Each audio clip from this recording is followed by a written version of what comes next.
திமுக தேர்தலில் போட்டியிடுவதில் சிக்கல், துரைமுருகனால் வந்த ஆபத்து, கட்சியே தகுதி நீக்கம் செய்ய வாய்ப்பு. கடந்த 2019 நாடாளுமன்ற தேர்தலின் பொழுது அமைச்சர் துரைமுருகனின் மகன் கதிர் ஆனந்த் வேலூர் தொகுதியில் போட்டியிட்டார். அப்போது அவருக்கு சொந்தமான இடங்களில் வருமான வரித்துறையினர் அதிரடி சோதனையை மேற்கொண்டனர். அப்போது திமுக தரப்பில் நீதிமன்றத்தில் ஒரு மனு தாக்கல் செய்யப்பட்டது. அந்த மனு தாக்கலில் வேலூர் நாடாளுமன்ற தொகுதியில் போட்டியிடும் கதிர் ஆனந்தின் தந்தை துரைமுருகன் வேறு, திமுக பொதுச் செயலாளராக இருக்கும் துரைமுருகன் வேறு என்று ஒரு மனு தாக்கல் செய்யப்பட்டது. அதாவது வேலூர் தொகுதியில் போட்டியிடும் கதிர் ஆனந்த் தந்தை துரைமுருகன் சிக்கலில் சிக்கினால் திமுக பொதுச் செயலாளர் என்கிற காரணத்தால் திமுகவுக்கு ஆபத்து வந்துவிடும் என்பதால் திமுக தரப்பில் இதுபோன்று மனு தாக்கல் செய்யப்பட்டதாக கூறப்பட்டது.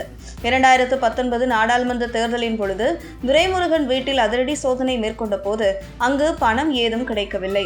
இதன் பின்பு துரைமுருகன் தொடர்புடைய குடோனில் 12 கோடி ரூபாய் பணம் கைப்பற்றப்பட்டது. அந்த பணம் அனைத்துமே புதியதாக வெளியான 200 ரூபாய் நோட்டு என்பது குறிப்பிடத்தக்கது. இந்த பணம் எப்படி துரைமுருகன் கைக்கு வந்தது என்று விசாரித்ததில் வேலூரில் இருக்கும் கனரா பேங்க் வங்கியில் இருக்கும் உயர் அதிகாரி ஒருவர் துரைமுருகனுக்கு நெருக்கமாக இருந்தது தகவல் வெளியானது. இந்த நிலையில் அந்த வழக்கு சுமார் 6 வருடங்களுக்கு மேலாக நிலுவையில் இருந்த நிலையில் அந்த வழக்கை தூசி தட்டி அமலாக்கத்துறையினர் அதிரடி சோதனையை மேற்கொண்டனர். இந்த நிலையில் 2019 நாடாளுமன்ற தேர்தலின் பொழுது துரைமுருகனுக்கு தொடர்புடைய இடங்களில் கைப்பற்ற பணம் திமுகவுக்கு சொந்தமானது என உறுதிப்படுத்தப்பட்டால் திமுக கட்சியே தேர்தலில் போட்டியிடாத சூழல் உருவாகும். அதாவது இந்த பணம் திமுக பொதுச் செயலாளருக்கு சொந்தமானது என்றால் அது திமுகவின் பணம் என்று கணக்கிடப்பட்டால் திமுக தேர்தலில் போட்டியிட முடியாத சூழல் ஏற்படும் என்பதால் தான் திமுக தரப்பில் நீதிமன்றத்தில் கதிர் ஆனந்த் அப்பா துரைமுருகன் வேறு, திமுக பொதுச் செயலாளர் துரைமுருகன் வேறு என மனு தாக்கல் செய்யப்பட்டது. இந்த நிலையில் துரைமுருகன் பெயரில் இருக்கும் 2 வழக்குகள் மீண்டும் தூசி தட்டப்பட்டுள்ளது.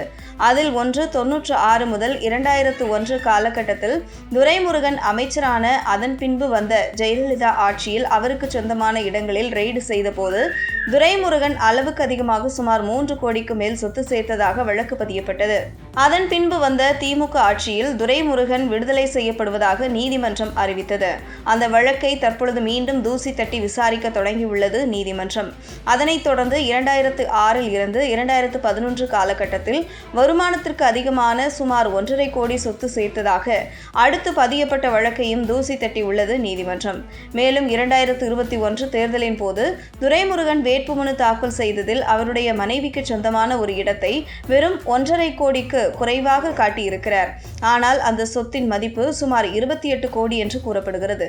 அந்த வகையில் மீண்டும் அமலாக்கத்துறை இதெல்லாம் குறிவைத்து துரைமுருகனை இறுக்கி பிடிக்கும் என்று கூறப்படுகிறது.